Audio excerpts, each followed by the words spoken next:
नमस्कार, मैं हूं बिलाल मलिक और आप देख रहे हैं मेरे साथ नेशन न्यूज 10। चलिए बुलेटिन में सबसे पहले बात करेंगे चमोली की। बता दें कि यहाँ पर चमोली जिले के विभिन्न गांव में यहाँ पर लिलियम की खेती काश्तकारों की आय का साधन बनने लगी है। उद्यान विभाग की ओर से पायलट प्रोजेक्ट के रूप में यहाँ पर शुरू की गई योजना के परिणाम से यहाँ पर विभागीय अधिकारियों के साथ ही किसान भी उत्साहित हैं। चमोली में यहाँ पर उद्यान विभाग ने मंडल रौली कोटेश्वर खल्ला में भी बता दें कि यहाँ पर इस खेती को किया और जिसके बाद बताया जा रहा है कि किसानों को बड़ा फायदा हुआ है। विगत वर्ष में हमने जिला योजना के अंतर्गत अपने जनपद के 10 किसानों के 16 पॉली हाउस पर लगभग 25,000 बल्बों का रोपण करवाया है, जिसकी वर्तमान में लगभग 60 दिन बाद, जो हमने ये फरवरी में लगाया था, और लगभग 60 दिन बाद हमारे पास इस समय इसके उत्पादन की प्रक्रिया गतिमान है।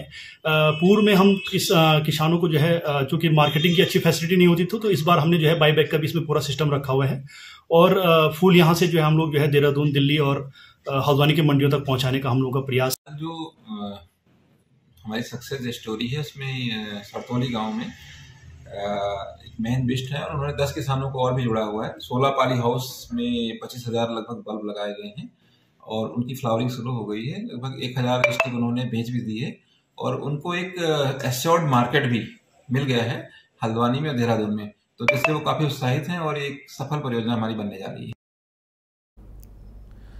और प्रदेश कांग्रेस कमेटी अनुसूचित जाति विभाग के प्रदेश अध्यक्ष प्रदीप अहिरवार के नेतृत्व में यहाँ पर रेलवे ओवर ब्रिज निर्माण और साथ ही अंडर ब्रिज की मांग को लेकर कार्रवाई की जा रही है। विधानसभा क्षेत्र और साथ यहाँ पर बिना विधानसभा क्षेत्र के कार्यकर्ताओं के साथ मंडी बामोरा रेल क्रॉसिंग पर गेट क्रमांक 300 पर रेल रोको आंदोलन का प्रदर्शन किया गया। कांग्रेस नेताओं ने यहाँ पर एक प्रतिनिधिमंडल ने भी बता दें कि बीते दिनों भोपाल डीआरएम को ज्ञापन सौंपकर आमजन को होने वाली परेशानियों से अवगत करवाया था। आज का जो प्रदर्शन था रेल रोको आंदोलन, ये मंडी बामोरा रेलवे फाटक की जो सबसे बड़ी समस्या थी क्षेत्र की, उसको देखते हुए हमने किया था। क्षेत्र की जनता चाहती है कि इस जाम से निजात मिले, 2-2 घंटा 3-3 घंटा खड़े रहने पड़ता है। हमने इस क्षेत्र की समस्या को प्रमुखता से लिया और रेल रोको आंदोलन किया।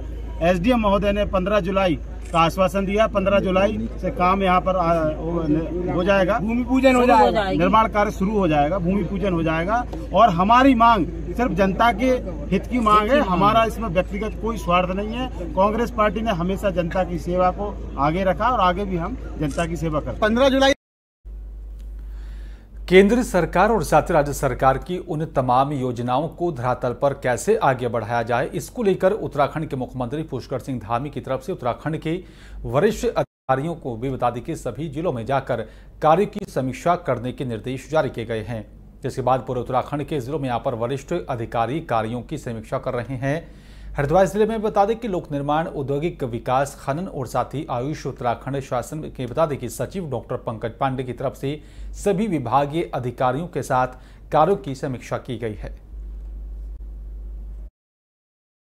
माननीय मुख्यमंत्री जी ने ये निर्देश दिए थे कि सारे वरिष्ठ अधिकारी हर महीने किसी एक जनपद में जाएंगे, उसका लोकेशन भी किया गया है। तो सचिव स्तर से ऊपर के सारे अधिकारियों को जनपद अलॉटेड है। मुझे इस महीने में हरिद्वार जनपद दिया गया था, तो पहले मैंने विभागीय समीक्षा की थी पीडब्ल्यूडी की, डिटेल में सारी सड़कें जो भी चल रही हैं, जो इंपॉर्टेंट सड़कें हैं उनका क्या स्टेटस है, क्या क्या काम हो रहा है। कांवड़ से रिलेटेड जो इश्यूज़ थे उनको हमने टेकअप किया। फिर अभी सुबह मैंने एनएच और एनएचआई के जो रोड्स हैं, यहाँ पे जो हाईवेज़ हैं जिन पे काम चल रहा है, जो प्रस्तावित है, उनकी सुबह समीक्षा की। उसके बाद फिर मैं जमालपुर कलां गाँव में गया था। उधर पेयजल की 3-4 स्कीम्स देखी मैंने, आयुर्वेद के 2 अस्पतालों का निरीक्षण किया, मनरेगा के काम भी देखे मैंने, आंगनवाड़ी सेंटर्स का इंस्पेक्शन किया, स्कूल क्योंकि अभी बंद चल रहे हैं तो बाहर से स्कूल भी देखे मैंने, सरस जो विपणन केंद्र है उसको भी मैंने देखा, 5-6 ग्रुप की महिलाओं से भी बात किया, उनके इश्यूज थे वो भी देखा मैंने।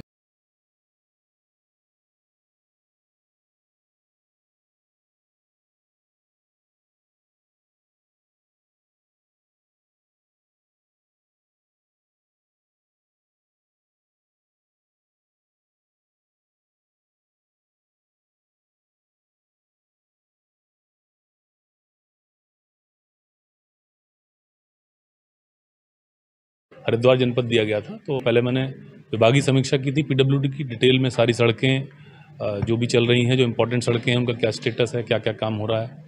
कांवड़ से रिलेटेड जो इश्यूज़ थे उनको हमने टेकअप किया। फिर अभी सुबह मैंने NH और NHI के जो रोड्स हैं यहाँ पे, जो हाईवेज़ हैं जिन पे काम चल रहा है, जो प्रस्तावित है, उनकी सुबह समीक्षा की। उसके बाद फिर मैं जमालपुर कलां गांव में गया था।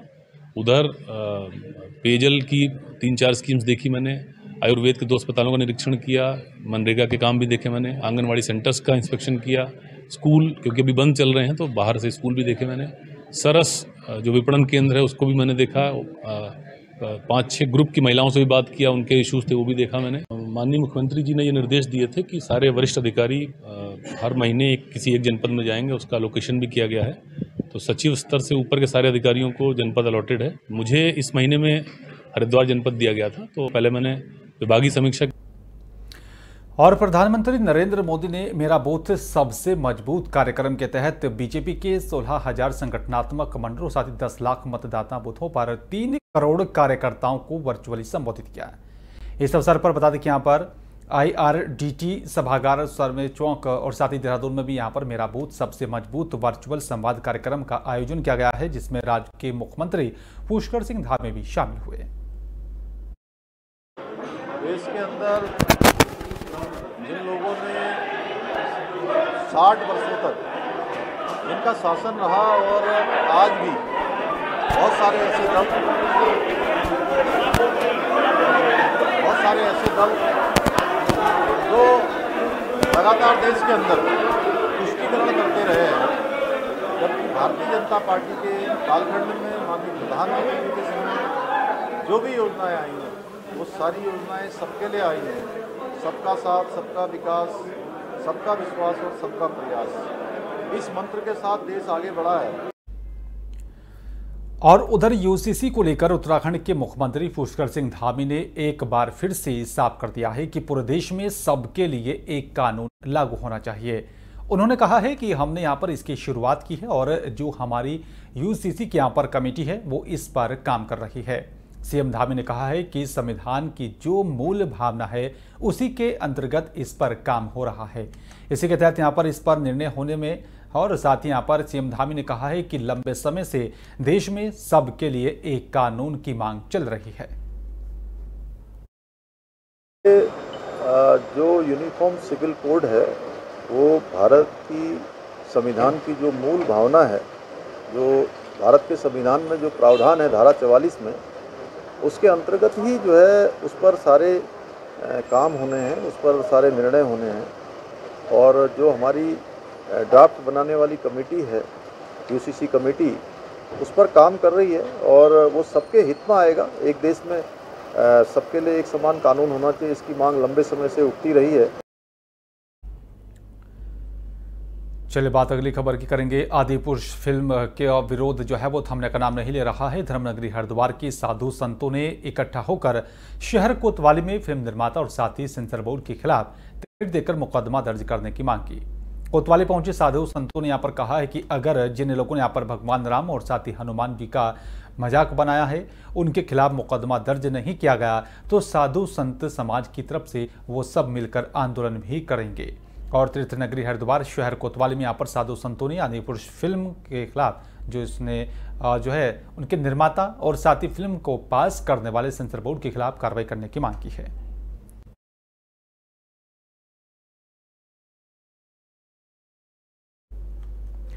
चलिए बात हरिद्वार के बहादुराबाद की करेंगे। बता दें कि यहाँ पर बहादुराबाद में भी जो है ड्रग्स फ्री देवभूमि मिशन के तहत यहाँ पर कार्रवाई की गई है। नशा मुक्त जन जागरूकता पखवाड़ा के तहत तो नशा तस्करों के खिलाफ बड़ी कार्रवाई की जा रही है।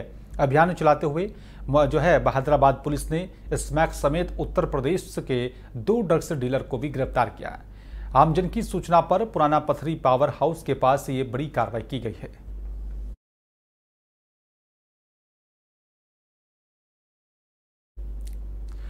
और लक्सर हरिद्वार मार्ग पर स्विफ्ट कार और साथ ही छोटा डॉलर वाहन में यहां पर भिड़ंत हुई है। बताया जा रहा है कि ये हादसा आमने सामने की भिड़ंत होने के बाद हुआ है। कार सवार 6 लोगों के साथ ही लोडर वाहन चालक भी घायल हो गया है। मौके पर पहुंची पुलिस ने यहां पर घायलों को अस्पताल में भर्ती करवा दिया है। नजदीकी गांव के रहने वाले सभी घायल बताए जा रहे हैं।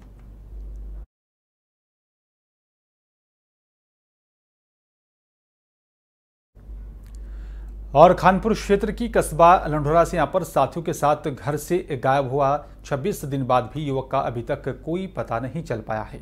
बता दें कि यहाँ पर माता पिता इकलौते बेटे के यहाँ पर गम में प्रतिदिन लगातार जो है पुलिस के चक्कर काट रहे हैं। ना तो उन्हें बेटे का शव मिला है और ना ही उसका कुछ पता चल पा रहा है। पुलिस ने भी यहाँ पर उसके साथियों से पूछताछ कर उन्हें छोड़ दिया है।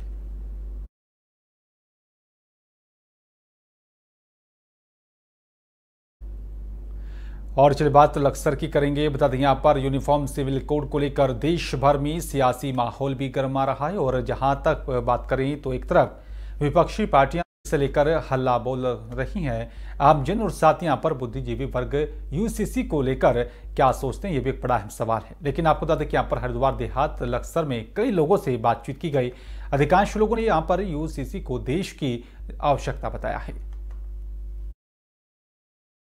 देखिए, यूसीसी का जो फॉर्मेट अभी बनाया जा रहा है हम उसके खिलाफ हैं हम।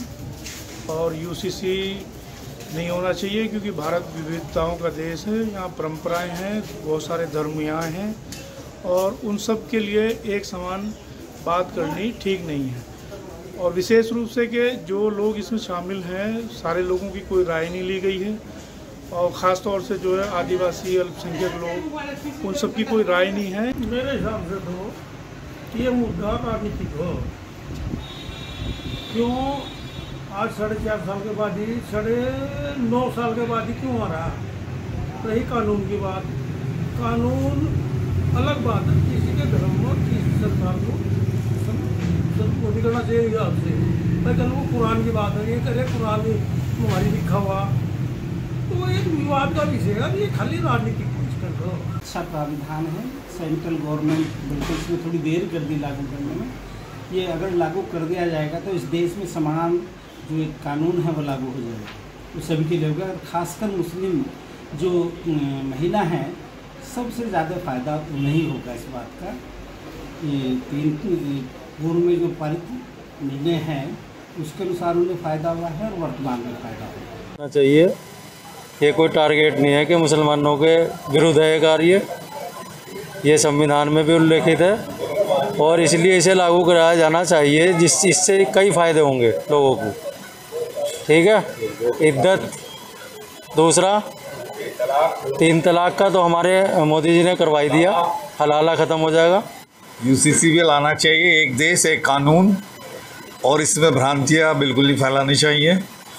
किसी एक वर्ग के प्रति कोई विरोध नहीं है, जो हम पे लागू होगा वो सब पे लागू होगा। बिल्कुल विरोध करना बिल्कुल गलत है क्योंकि इसमें पहले सुप्रीम कोर्ट ने भी एक केस डिसाइड किया था, सरला मुदगल बनाम भारत संघ, और वो 44वें संशोधन द्वारा उल्लिखित हुआ था कि पूरे देश के लिए एक ही कानून होना चाहिए। समाज में जो काफ़ी समय से कुरीतियाँ चली आ रही हैं और कुरीतियों के आधार पर जो शोषण होता है उस शोषण को और कुरीतियों को दूर करने के लिए ये बिल लाया जाना बहुत अनिवार्य हो गया है।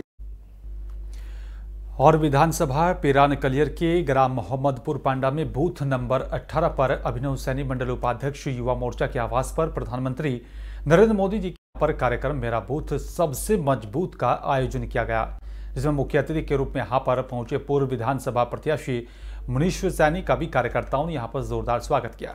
और वहीं कार्यक्रम को यहाँ पर बताया जा रहा है कि एलईडी लगाकर आयोजित किया गया था। और वरिष्ठ बीजेपी नेता मुनीश्वर सैनी ने यहाँ पर जानकारी देते हुए बताया, पूरे देश भर में प्रधानमंत्री नरेंद्र मोदी का एक कार्यक्रम चल रहा है, मेरा बूथ सबसे मजबूत का कार्यक्रम का आयोजन किया गया।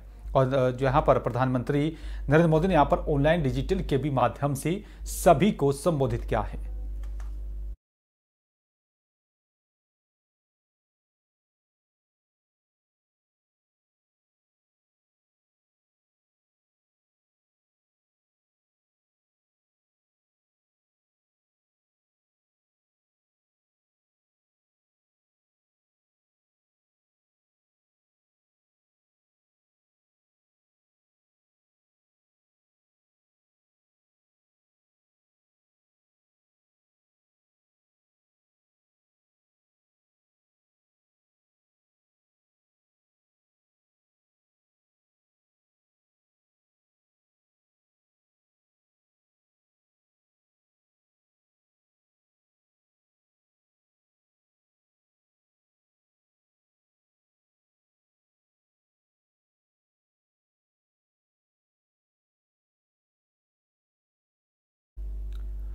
और केंद्र सरकार के 9 साल के कार्यकाल पूरा होने पर महाजनसंपर्क अभियान के अंतर्गत बुधवार को दोपहर बता दें कि 3:30 बजे मुख्यमंत्री धामी नेहरू स्टेडियम पहुंची और वहां पर बीजेपी कार्यकर्ताओं और साथ ही नगर की जनता को संबोधित किया। और वहीं सुबह से ही बताया जा रहा है कि कार्यक्रम की तैयारियों को लेकर नेहरू स्टेडियम में कार्यक्रम स्थल पर विधायक प्रदीप बत्रा, जिलाध्यक्ष शोभाराम प्रजापति और साथ ही जिला पंचायत अध्यक्ष किरण चौधरी ने यहाँ पर मौके का जायजा लिया था।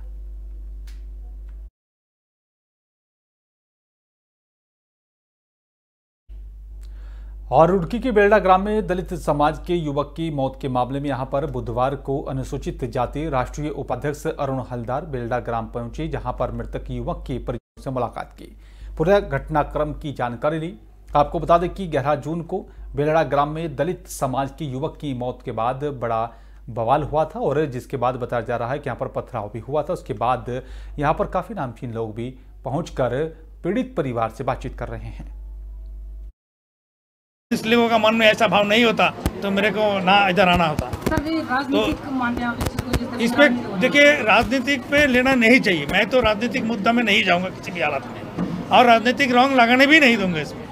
इसमें जो दोषी है, जो जितना बड़ा आदमी है, जब नेशनल कमीशन से मैं पहुंच गया है तो वो बचेगा नहीं। तो एकदम पक्का आपका जितना दूर जा सकता है हम जाऊँगा। शोषित पीड़ित वंचित समाज के लिए कमीशन बनाया गया है। महामहिम राष्ट्रपति मेरे ऊपर ये दायित्व दिया है। देश पे किसी भी प्रांत में जो राजनीतिक करने, जो कार्रवाई हो, जो भी हो, कोई मेरे सरकार में जो केस आएगा मेरे से छुटकारा नहीं मिलेगा उसका। और रुड़की के पनियाला रोड स्थित रहीमपुर फाटक के पास पहुंची नगर निगम की टीम का ग्रामीणों ने यहां पर विरोध प्रदर्शन किया है। पनियाला रोड पर हो रहे नाले के निर्माण को लेकर रहीमपुर गांव के ग्रामीणों ने विरोध प्रदर्शन किया है। नगर आयुक्त विजयनाथ शुक्ल पुलिस बल के साथ पहुंचे और ग्रामीणों को समझाया। मुख्य नगर निगम आयुक्त विजयनाथ शुक्ला ने भी बताया कि यहाँ पर रहीमपुर फाटक पर पीछे से पनियाला रोड से कई कॉलोनियों के यहाँ पर जल निकासी को लेकर ये बवाल हुआ था।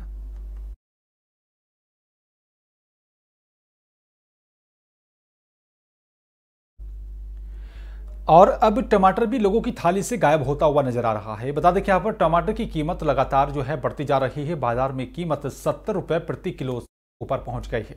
एक महीना पहले टमाटर 10 से 20 रुपए प्रति किलो बिक रहा था और महीने भर में कीमत चौगुनी होने से किसानों की आय दोगुनी हो गई है, लेकिन खरीदार लगातार परेशान हैं। भाव लगातार बढ़ते जा रहे हैं, जिसके चलते खरीदारों को परेशानी भी हो रही है। और बता दें कि यहाँ पर कई राज्यों में पिछले कुछ दिनों से ज्यादा गर्मी पड़ रही है। दूसरी वजह यहाँ पर जो है इस बार टमाटर का उत्पादन बहुत ही कम है, जिसके चलते दाम लगातार बढ़ते जा रहे हैं।